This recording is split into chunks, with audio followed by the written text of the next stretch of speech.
नमस्ते दोस्तों। अगर आपको मेरी कहानी पसंद आ रही है तो मैं आगे का एपिसोड जरूर लेकर आऊंगी। लेकिन एक सच्चाई ये भी है कि मुझे हर एपिसोड बनाने में 2 दिन लग जाते हैं, क्योंकि मैं खुद ये कहानी लिखती हूँ, फिर उसकी आवाज देती हूँ, एडिट करती हूँ और फिर आप सबके सामने लाती हूँ। मैं पूरे दिल से यकीन से कह सकती हूँ कि ऐसी कहानी आपको कहीं और सुनने को नहीं मिलेगी, क्योंकि ये मैंने खुद दिल से लिखी है। अगर चाहूँ तो मैं इसे किसी ऐसे प्लेटफॉर्म पर भी डाल सकती हूँ जहाँ इसे सुनने के लिए पैसे देने पड़ते हैं। लेकिन मुझे लगता है कि आप सब इसे बिना पैसे दिए भी सुन सकें, बस प्यार और सपोर्ट देते रहें। आपको सिर्फ एक छोटा सा काम करना है, सब्सक्राइब और लाइक करना है।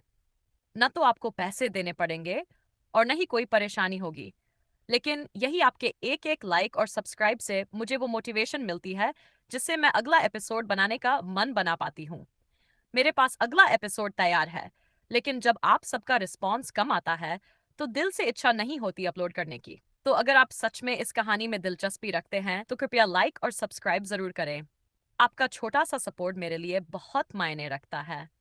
अगली सुबह माया ने निखिल को पूरी तरह से नज़रअंदाज कर दिया था। निखिल तो कब से उसे देख रहा था, लेकिन माया की नज़रों में उसके लिए कोई जगह नहीं थी। तभी कबीर ने कहा, चलो अंदर चलें, वरना हम सब लेट हो जाएंगे। कुछ देर बाद सभी लोग तैयार होकर डाइनिंग टेबल पर आ चुके थे। सब आ गए थे सिवाय माया के। तभी विवान ने सुहानी के कान में फुसफुसाकर कहा, सुहानी दी, छोटी बेबी कहाँ है? सुहानी थोड़ा कंफ्यूज होकर विवान को देखने लगी। विवान हंसते हुए बोला, माया दी। सुहानी की हंसी छूट गई। उसी वक्त माया आ गई और शांत भाव से कुर्सी पर बैठ गई। सब लोग नाश्ता करने लगे। तभी दादाजी बोले, कल कपूर के बड़े बेटे की शादी है तो सब लोगों को इनवाइट किया गया है। आदित्य जी ने सिर हिलाकर कहा, हाँ डैड, तो सब चलेंगे। लेकिन दादाजी बोले, नहीं भाई, मैं नहीं जाने वाला। आदित्य जी ने हैरानी से पूछा, क्यों? आप क्यों नहीं आएंगे? दादाजी बोले, मुझे नहीं आना। उनकी शादी बहुत लंबी चलेगी और मुझे इतनी लंबी पार्टी अटेंड करना पसंद नहीं। विवान ने तुरंत मजाक करते हुए कहा, दादू, साफ साफ कह दीजिए ना कि आप अब बूढ़े हो चुके हैं। दादाजी ने उसकी बात सुनते ही सीना ठोकते हुए कहा, क्या बोल रहा है तू? मैं अब भी जवान हूँ समझा। तू होगा बूढ़ा, तेरा बाप बूढ़ा, मैं नहीं। ये सुनकर सबकी हंसी छूट गई। विवान बोला, दादाजी, आपने मेरे पूज्य पिताश्री को बूढ़ा कहा? आने दीजिए उन्हें, मैं बताऊंगा। दादाजी तीखी आंखों से देखकर बोले, हाँ हाँ बता देना, मैं डरता हूँ तेरे डैड से। भूल मत, मैं उसका डैड हूँ। आदित्य जी मुस्कुराकर बोले, पर डैड, आपको तो चलना ही होगा, आप घर के बड़े हैं। दादाजी गंभीर होकर बोले, माना कि मैं इस घर का बड़ा हूँ, पर एक दिन तो इस बड़े को भी जाना ही होगा ना। तब ये सब तुझे और तेरे अनुराग को ही संभालना होगा। तब तुम लोग यही कहोगे। माया अब तक चुपचाप खाना खा रही थी, लेकिन दादाजी की ये बात सुनकर वो थोड़ी मायूस हो गई। उसने दादाजी की ओर देखा और शांत स्वर में बोली, दादाजी, इंसान की मौत तब होती है जब वो अपने मन से ये सोच ले कि अब उसका जीना खत्म हो चुका है, वरना लोग तो 100 साल तक भी जीते हैं। दादाजी माया की बात सुनकर मुस्कराए और बोले, वैसे तूने ₹1,00,000 की बात कही है। तभी विवान ने माहौल को हल्का करते हुए कहा, हाँ तो दादाजी, दीजिए ना वो ₹1,00,000। दादाजी बोले, कौन से ₹1,00,000? विवान बोला, अरे अभी अभी माया दी ने जो ₹1,00,000 की बात कही, वही। दादाजी बोले, मैं तुझे क्यों दूं? ₹1,00,000 की बात तो माया ने कही है, मैं उसे दूंगा, तुझे क्यों? विवान बोला, दादाजी, माया दी को ₹1,00,000 की जरूरत नहीं है। देखिए उनकी रिंग कम से कम 5 लाख की होगी। सभी लोगों की नज़र माया के हाथ पर गई। रिंग वाकई में बहुत खूबसूरत और कीमती लग रही थी। सब चुप हो गए। माया ने सभी के चेहरे पर सवाल देख लिए थे। वो तुरंत बोली, नहीं, ये 5 लाख की नहीं है, ये तो ₹500 की है। अनुराधा जी बोली, 500 की नहीं बेटा, ये तो देखने में गोल्ड की लग रही है और बहुत बड़ी और बेहद खूबसूरत है। मुझे तो लगता है कि ये 5 लाख से भी ज्यादा की होगी।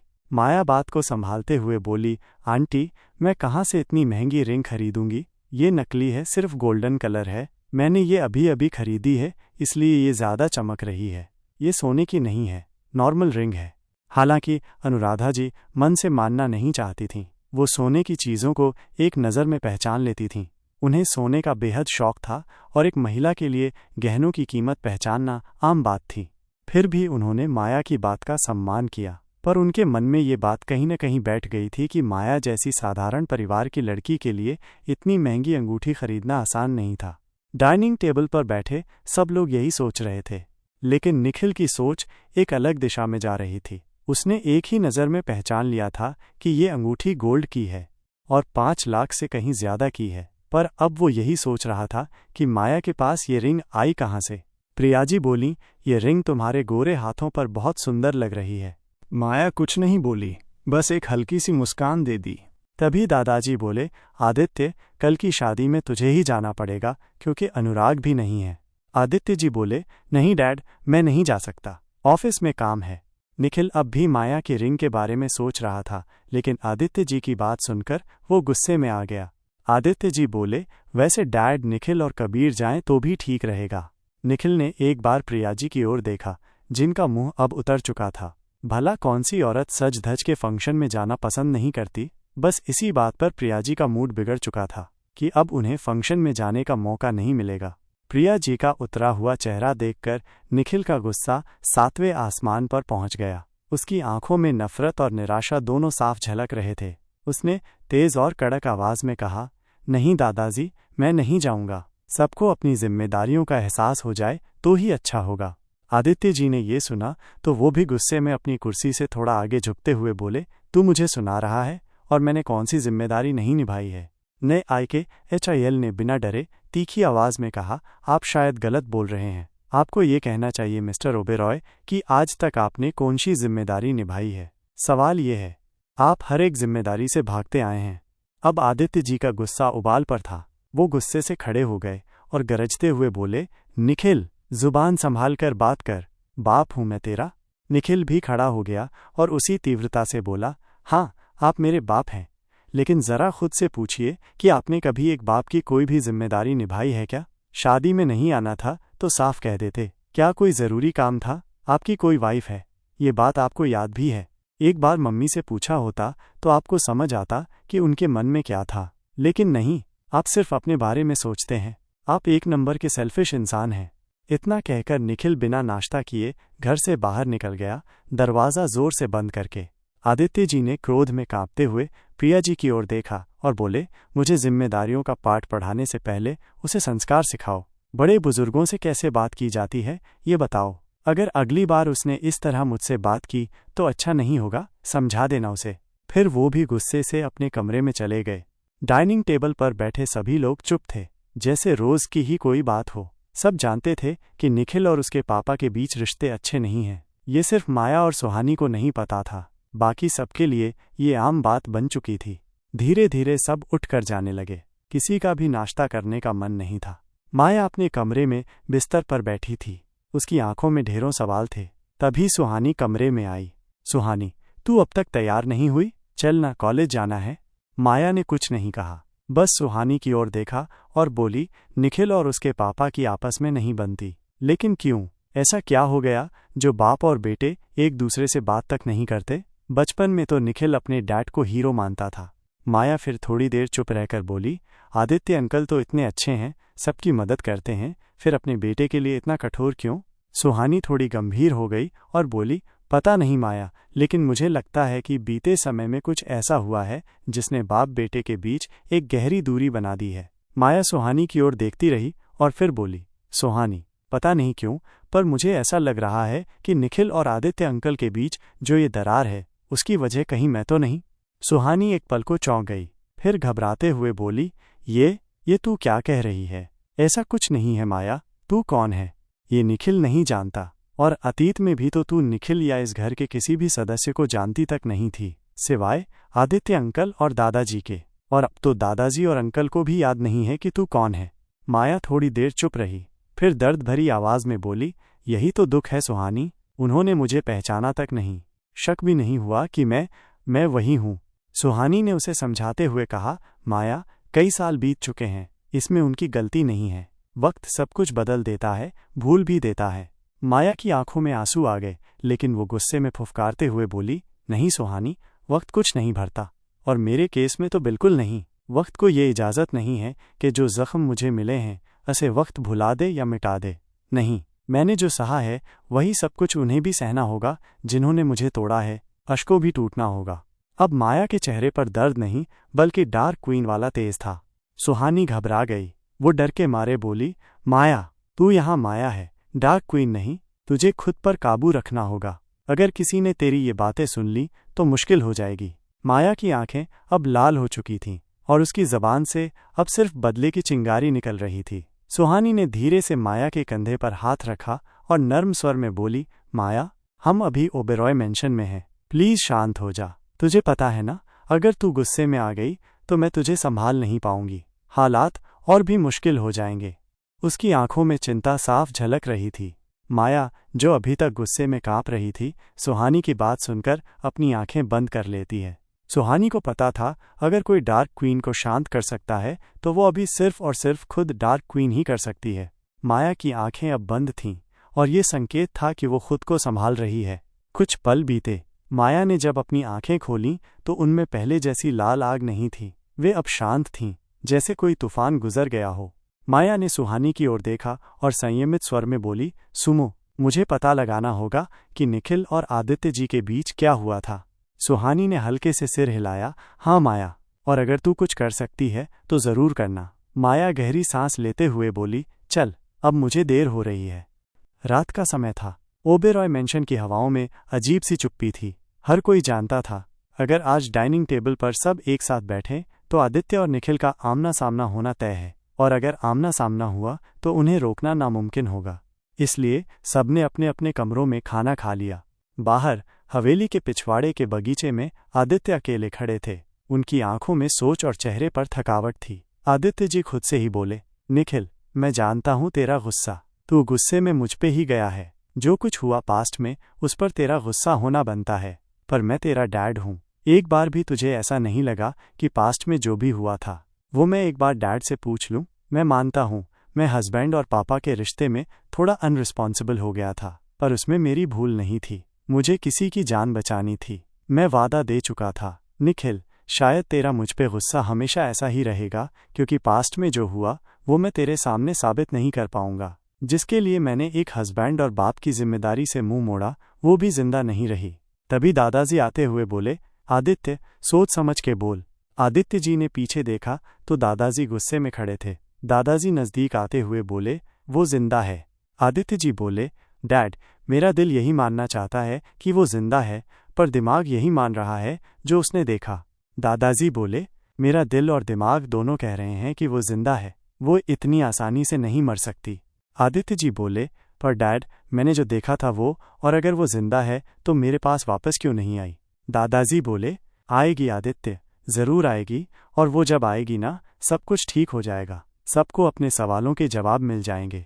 तू जो ये गिल्ट फील कर रहा है ना, उसकी माफ़ी भी मिलेगी। आदित्य जी बोले, मैं भी सच्चे दिल से चाहता हूँ कि वो जिंदा हो और जहाँ कहीं हो सलामत हो और बहुत जल्दी मेरे पास आ जाए। दादाजी मुस्कुराते हुए बोले, आएगी आदित्य, और वो जब आएगी तो दुनिया में तूफान आ जाएगा। उसके आने की खबर सुनते ही सबकी जिंदगी बदल जाएगी। आदित्य जी की आंखों में थोड़े आंसू आ गए। वो बोले, डैड, मेरे कान यही सुनने के लिए तरस गए हैं। दादाजी बोले, वैसे उसके आने का टाइम तो हो गया है। आदित्य जी बोले, हाँ डैड, उसके आने का टाइम हो गया है, इसीलिए मैंने अपने आदमियों को उसे ढूंढने के लिए लगा दिया है। दादाजी बोले, पर तुझे ढूंढने की क्या जरूरत? वो सबसे पहले तुझसे मिलने ही आएगी। आदित्य जी अपने आप से ही नाराज होते हुए बोले, क्या पता डैड, वो मुझसे नाराज हो। वैसे भी उसे पूरा हक है मुझसे नाराज होने का। मैंने पास्ट में काम ही ऐसा किया है।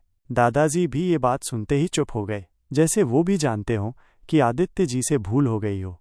पर दादाजी आदित्य जी को उन बुरी यादों से बाहर लाते बोले, आदित्य, तू अभी इस पर ध्यान दे कि वो कहाँ है, क्योंकि अभी खतरा टला नहीं है बल्कि और बढ़ चुका है।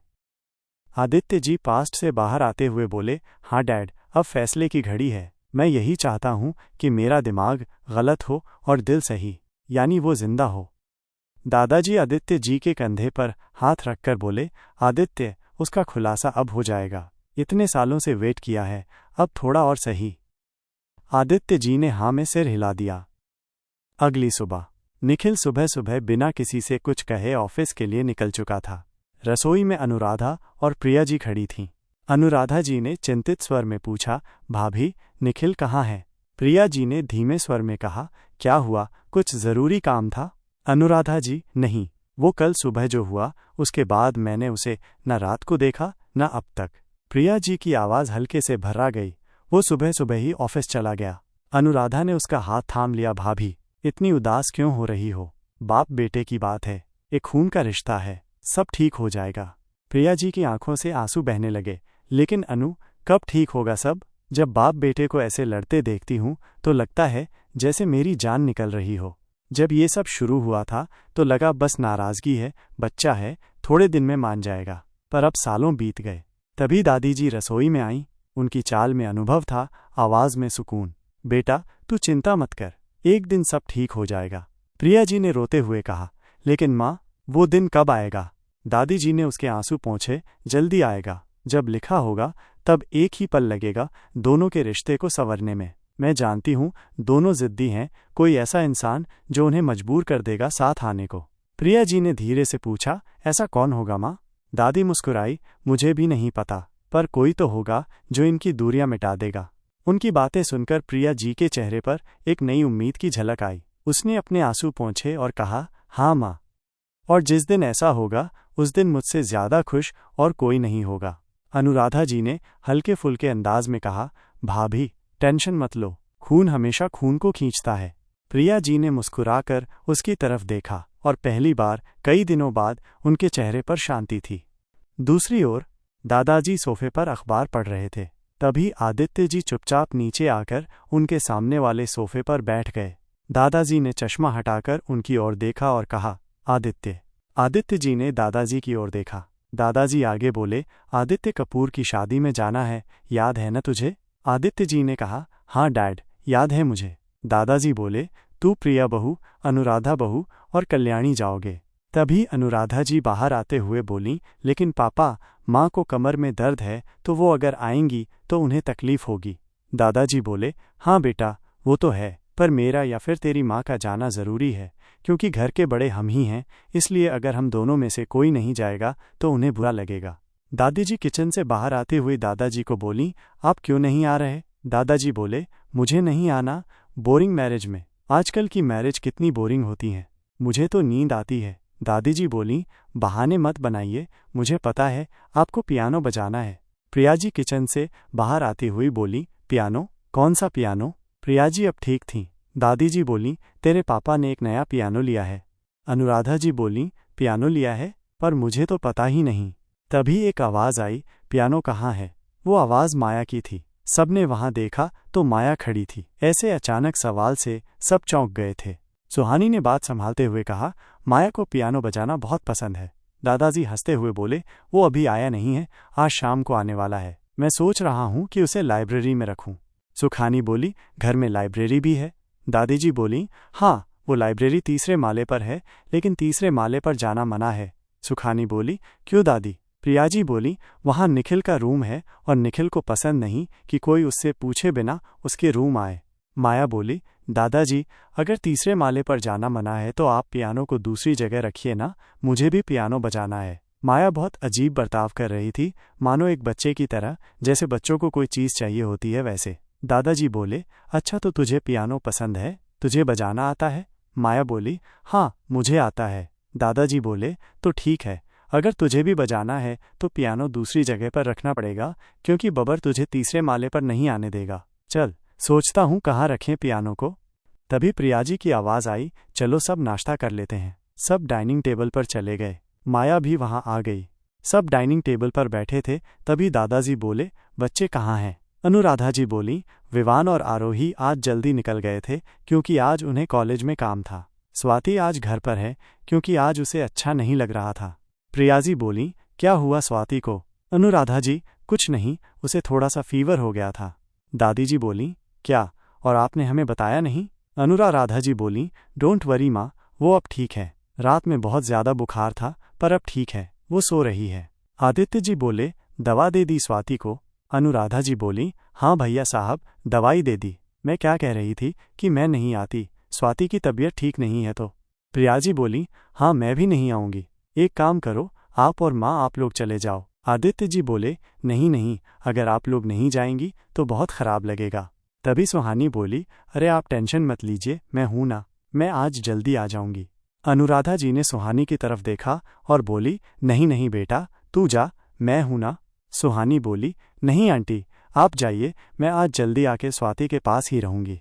दादाजी बोले, हाँ सुहानी बेटा, ये सही है, और वैसे भी मैं भी तो हूं ना। आप लोग टेंशन न लीजिए, बस जाइए। दादी जी बोली, हाँ ये ठीक है, तो ये तय रहा, हम सब शाम को जा रहे हैं। दादी जी आगे बोली, मैं कावेरी, वेदांत की दादी को बता दूं। तभी प्रिया जी बोली, हाँ माँ, मैं भी देविका को फ़ोन पे बता देता हूँ। देविका केविन की मॉम। अनुराधा जी बोली, हाँ भाभी जल्दी बता दो, अभी हमें बहुत सारे काम हैं। दादी जी बोली, कौन से काम? अनुराधा जी बोली, माँ अभी हमें साड़ी सेलेक्ट करनी है, ज्वेलरी सेलेक्ट करनी है, मेकअप करना, कितना कुछ है। प्रिया जी बोली, हाँ मुझे भी सेलेक्ट करना है। ये कहकर दादी जी, अनुराधा जी, प्रिया जी ब्रेकफास्ट जल्दी करके चले गए। आदित्य जी तो उन्हें देखने लगे और बोले, अभी तो सुबह है, जाना रात को है, अभी से क्या है। दादाजी हंसते हुए बोले, वो लोग सुबह से शाम तक तैयार होंगी। आदित्य जी बोले, क्या इतना ज्यादा टाइम? दादाजी बोले, माइनस हाँ जी। सुहानी की हंसी निकल गई। वो बोली, इसे ही तो कहते हैं लड़की का तैयार होना। आदित्य जी बोले, ठीक है तो उनको तैयार होने दो, मैं ऑफिस के लिए निकलता हूँ। माया भी खड़ी होकर बोली, मैं भी निकलती हूँ। माया को खड़ा होता देख सुहानी भी खड़ी होकर बोली, ठीक है दादाजी, शाम को मिलते हैं। दादाजी ने मुस्कुराकर हाँ में सिर हिला दिया।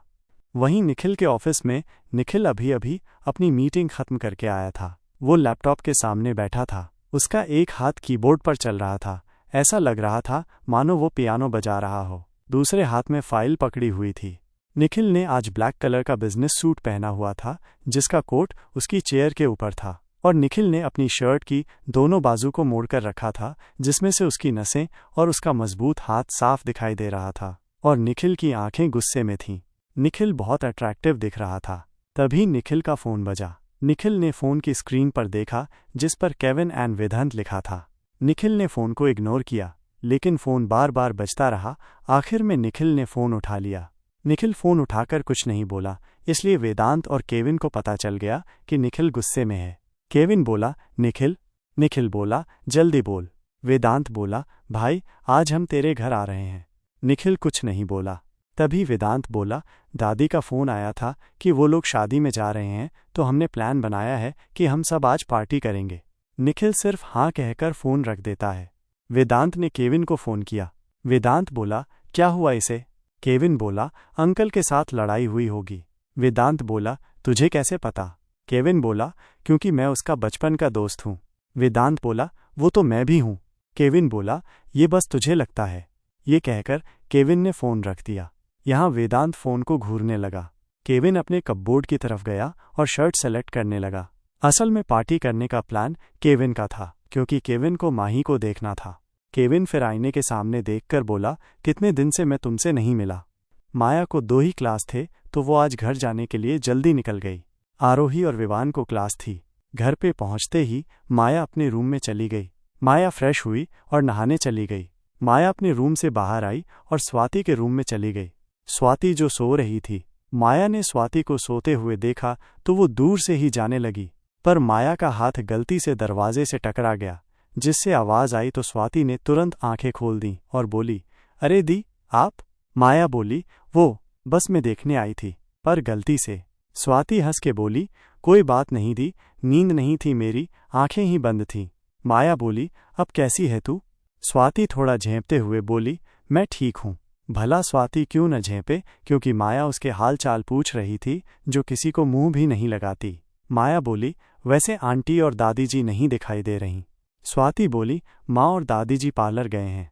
माया फिर बोली, और प्रिया जी? स्वाति बोली, वो मेरे लिए काढ़ा बनाने गई हैं, वो मेरे लिए घर पे रुकी हैं। माया ने हाँ में सिर हिला दिया। तभी दूर से आवाज आई, माइनस, अरे आ गई तू। माया ने पीछे देखा तो प्रिया जी एक ग्लास लिए खड़ी थीं। माया बोली, हाँ वो आज मेरी क्लास कम थी इसलिए। प्रिया जी बोली, अच्छा हुआ आ गई, इसे भी कंपनी मिल जाएगी। स्वाति बोली, बड़ी माँ, अब तो माया दी मेरे पास हैं और मुझे फीवर भी नहीं है, तो आप पार्लर में जाएं वरना लेट हो जाएंगी। प्रिया जी ने ये सुनते ही माया की तरफ देखा तो माया ने हाँ में सिर हिला दिया। प्रिया जी बोली, ठीक है तो मैं जाती हूँ। फिर प्रिया जी वहाँ से चली गईं। माया स्वाति के साथ बातें कर रही थी। माया वैसे तो स्वाति को देखने आई थी, पर जब दोनों बातों में लग गए तो माया को सही टाइम लगा ये बात जानने को कि निखिल और आदित्य जी की क्यों नहीं बनती। माया बोली, वैसे आदित्य जी और निखिल की क्यों नहीं बनती? स्वाति माया को देखने लगी। माया के देखने के दो कारण थे।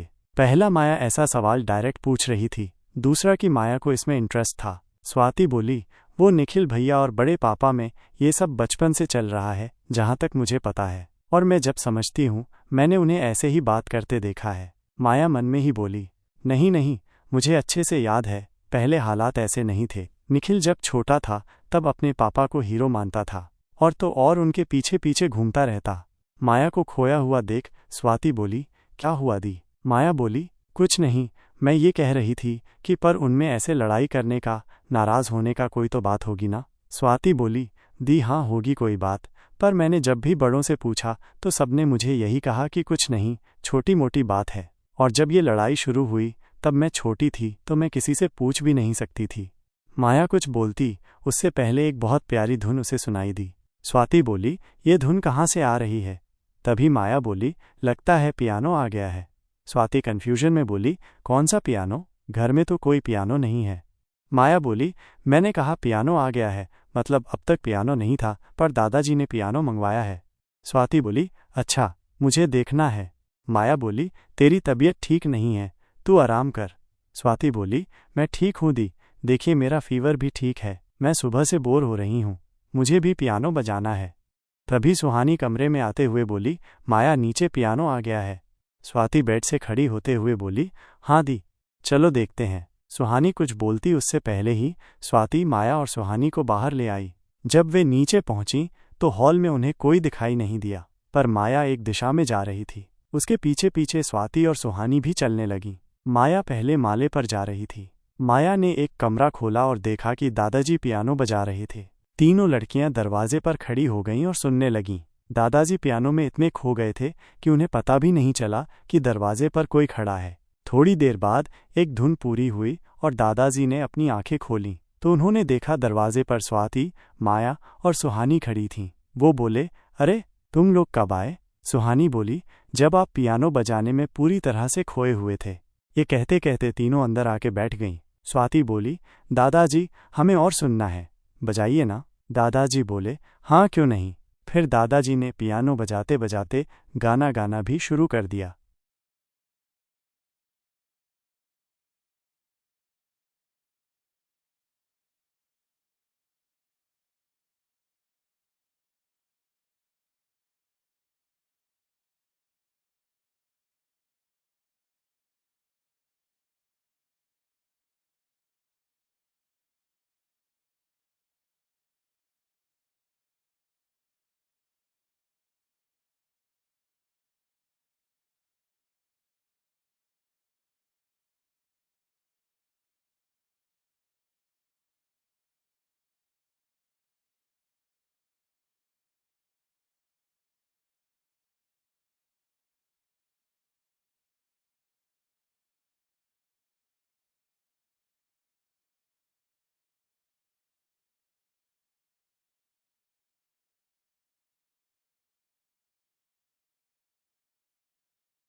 दादाजी का गाना खत्म हुआ और उन्होंने अपनी आंखें खोलीं तो वहां स्वाति, माया, सुहानी के अलावा विवान, आरोही, केविन और वेदांत बैठे थे।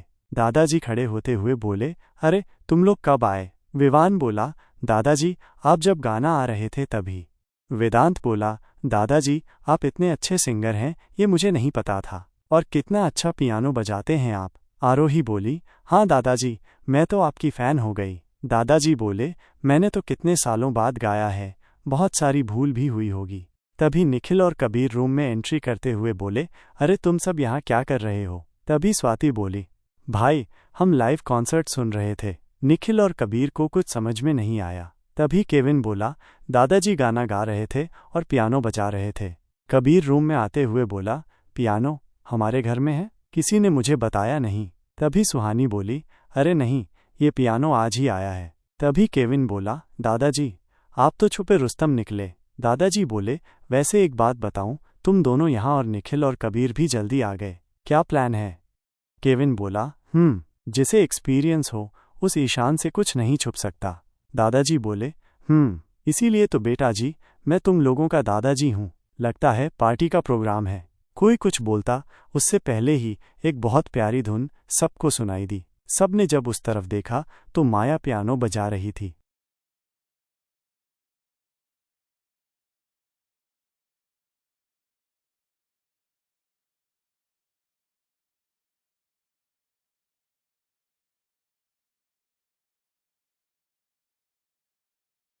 सब लोग उस धुन में खो गए थे। उस धुन में एक एहसास था, प्यार, दर्द और कोई अनकही सी पीड़ा। हर कोई आंखें बंद करके उस संगीत को महसूस कर रहा था। पर एक जोड़ी आंखें केवल माया के चेहरे को देख रही थीं, और वो थीं दादाजी की आंखें।